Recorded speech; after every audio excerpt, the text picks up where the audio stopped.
Olá, meu amigo, minha amiga, seja muito bem-vindo a mais um editorial aqui do nosso canal. Esse é o segundo editorial do dia, da hora do almoço. Que Deus te dê uma mesa farta e repleta de bênçãos. E hoje o nosso canal está cheio de informação. E a gente já começa trazendo para vocês informação sobre Anderson Torres. Temos duas matérias sobre o Anderson Torres. Vamos falar de uma grande derrota do governo Lula em relação aos evangélicos e a gente vai comentar um pouco com vocês. Enfim, muita coisa importante que a gente vai discutir aqui. Então sejam todos bem-vindos. É sempre um prazer ter vocês aqui. E a gente já começa de matéria. Trago para vocês uma matéria que foi publicada na Band Jornalismo no Instagram. O ministro Anderson Torres, daqui a pouco, ele vai prestar depoimento à Polícia Federal, ainda hoje, tá? Segunda-feira, dia 8. A Polícia Federal deve ouvir nessa segunda-feira, dia 8, o ex-ministro da Justiça e secretário de Segurança do Distrito Federal, Anderson Torres. O depoimento está marcado para daqui a pouquinho, às 2h30 da tarde, na sede da Polícia Federal em Brasília. Quais são as acusações que são feitas em relação a Anderson Torres nessa oitiva dele na Polícia Federal? Segundo consta a denúncia enviada contra ele, ele fez com que a Polícia Federal fizesse um trabalho de blitz durante o período eleitoral. E, segundo eles fizeram isso para parar os petistas que iam votar. Tá, mas o petista ou o bolsonarista, ele anda com um cartaz? Uma ou outra pessoa é que tinha uma roupa ou uma camisa do Brasil ou uma roupa vermelha do PT com a boa estrela e o boné do Che Guevara. Aí, nesse caso, você vai saber a diferença entre quem é PT e quem é Bolsonaro. Mas a realização de blitz nesse dia, por ter tido um efetivo maior, é uma denúncia que é feita contra Anderson Torres, dizendo que ele tentou interferir no processo eleitoral. E você, o que você acha disso? Acha que foi realmente uma interferência no processo eleitoral?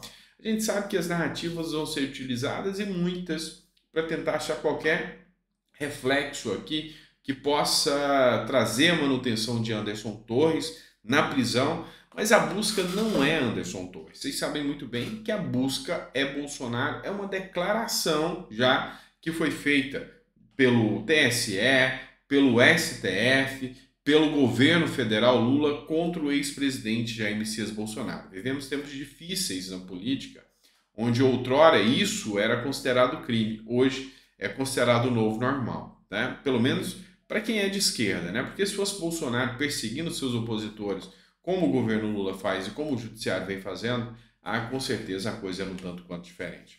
E a gente continua com o Anderson Torres, e dessa vez o editorial que eu trago para vocês é do antagonista, tá, pessoal? A Polícia Federal parte para uma nova invertida contra Anderson Torres agora. A corporação abriu um processo administrativo contra o ex-ministro, que está preso desde o início de janeiro, pessoal. Então, desde janeiro, logo depois dos atos do dia 8, o Anderson Torres já se encontra preso.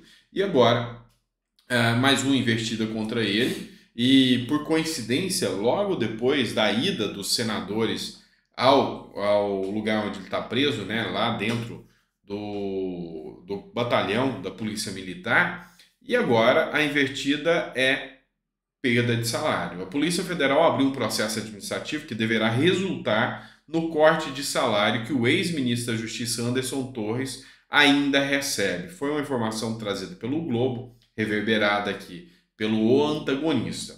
A remuneração como delegado da corporação é de cerca de R$ 30 mil mensais. Num segundo momento, ainda de acordo com o jornal Carioca, Torres deverá ser expulso da Polícia Federal também.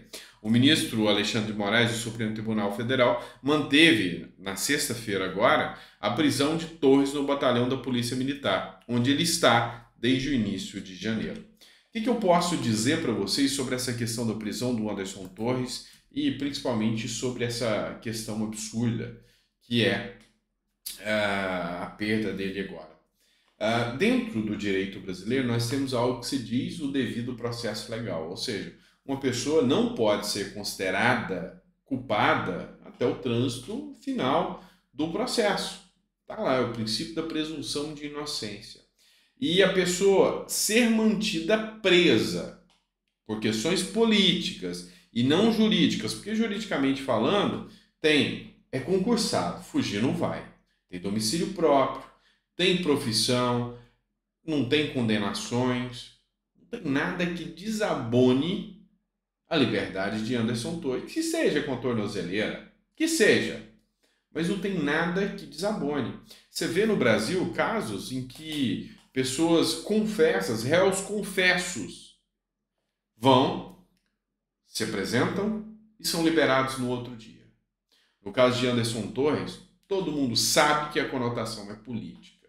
Todo mundo sabe. Então, assim, não faz sentido, não tem razão de ser essa prisão de Anderson Torres. Pois é, vou trazer uma cena aqui para vocês. O pessoal resolveu se manifestar de novo. Então, nessa manifestação, eles gritavam pedindo liberdade.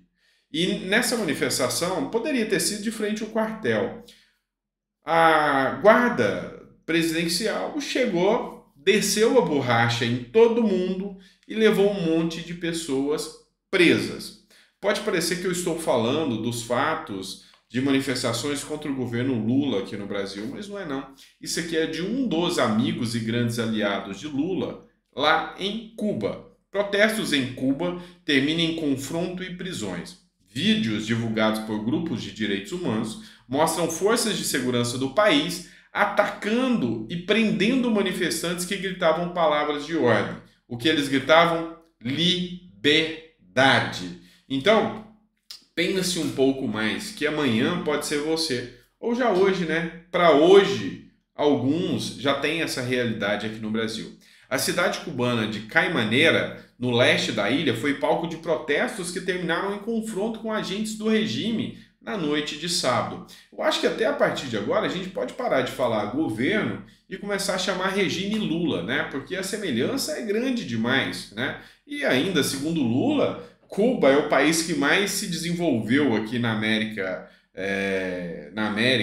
Na América do Sul, então, e Central. Então, assim, a gente vê isso aí acontecendo de forma, sabe, vexatória e vê o Brasil indo por esse caminho.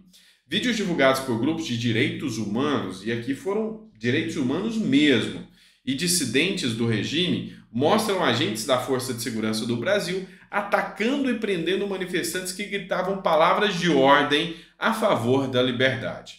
A ONG Anistia Internacional compartilhou relatos nas redes sociais e afirmou que as forças violentas do líder cubano Miguel Díaz-Canel faz a única coisa que sabe: reprimir o povo e violar direitos humanos. Pois bem, isso é Cuba, mas parece Brasil.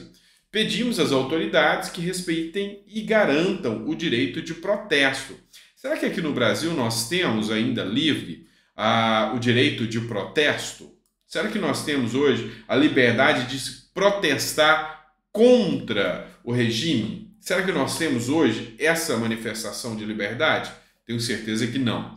Segundo ativistas e jornalista Yeri Curbelo, pelo menos 5 pessoas foram detidas. Ele afirmou que os manifestantes foram confrontados por agentes dos Boinas Negras. Aqui no Brasil não deveria se chamar, ou não é Boinas Negras, né? Aqui deveria ser Togas Negras, que fazem esse trabalho de repressão aí contra o povo. Forças especiais de elite das Forças Armadas Revolucionárias Cubanas e pelos Boinas Vermelhas. Aqui no Brasil também tem os Boinas Vermelhas ali controlados pelo senhor Flávio Dino, né? Da Tropa de Prevenção do Exército. Esse é o Cuba, né? Não é o Brasil. Eu ia falar que era o Brasil, mas é porque as semelhanças estão começando a ficar gritantes.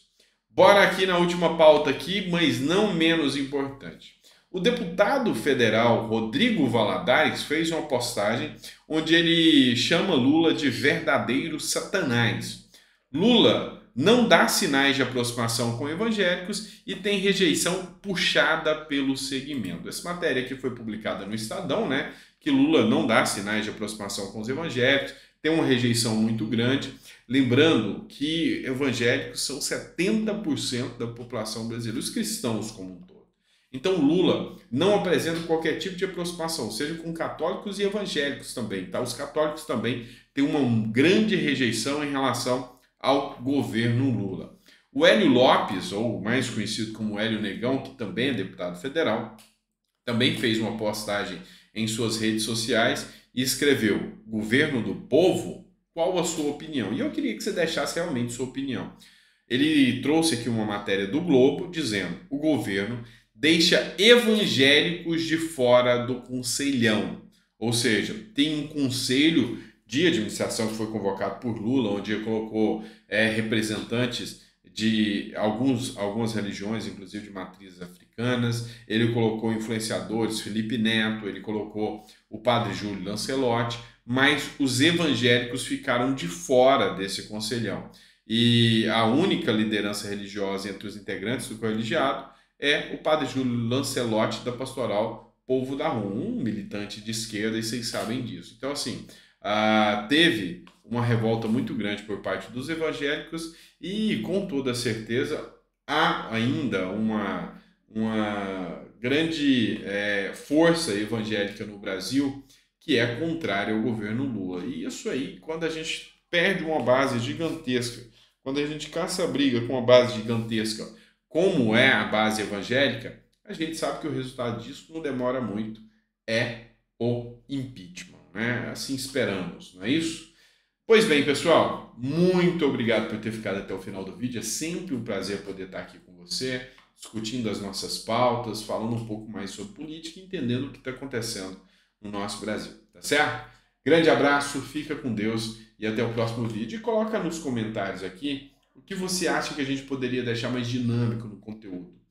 Que tal lives, um jornal para a gente corroborar com o conteúdo aqui? Coloca no comentário o que a gente pode fazer para aprimorar o canal, para deixar ele mais preparado para você, tá bom? Grande abraço, fica com Deus e até o próximo vídeo.